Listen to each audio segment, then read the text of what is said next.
1 Corinthians 13, Amplified, says, love does not rejoice at injustice or unrighteousness, but rejoices when right and truth prevail.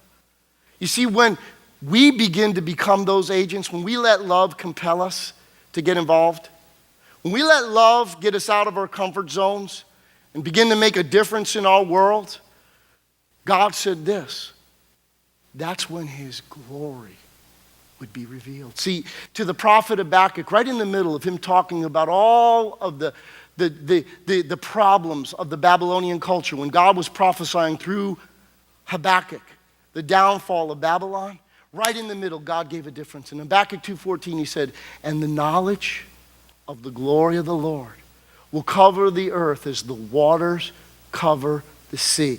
You see, and when the church begins to get out of our comfort zones and allow the love of God to compel us to get involved in our world, then the knowledge of God's glory begins to be known among the earth. And we begin to reveal God to this generation, to the areas of desperation and need. And God's glory begins to fill the earth, the knowledge of his glory, that God does care, that God does want to make a difference. And here's the deal. Because the people of Israel, in serving God, they missed it on this front often. And we can miss it. Because Israel, they were trying to serve God on all these fronts. And God says, you've missed the heart of what it was all about. Even down to their fasting. God said to the prophet Isaiah, he said, you guys fast for all these reasons that you have. For all of your own understandings. But let me tell you what it means to me. God said to the prophet Isaiah 58:6, he said, is this not the kind of fasting I have chosen? To loose the chains of injustice, to untie the cords of the yoke, to set the oppressed free and to break every yoke? Is it not to share your food with the hungry and to provide the poor and the wanderer with shelter?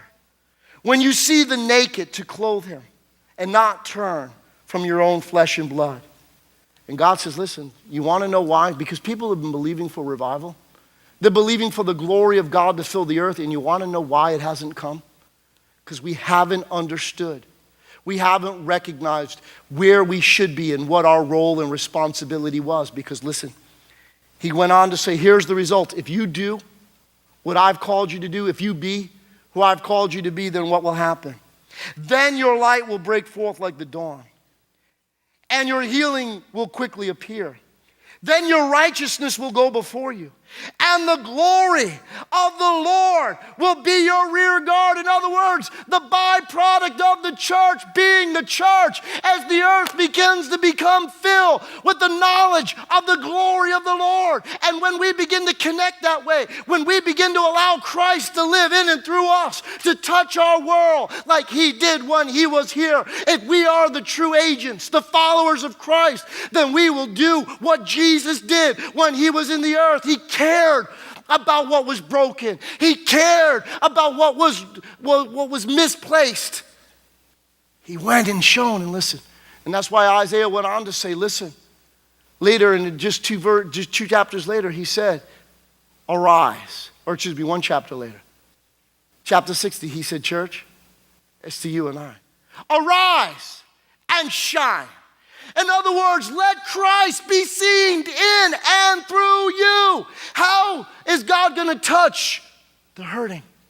Through you. How's God going to reach and deal with the injustice of our world? Through you. How is God going to make a difference in our time when the church becomes the church and begins to arise and shine? For the light has come and the glory of the Lord has risen upon you. God's glory begins to cover the earth.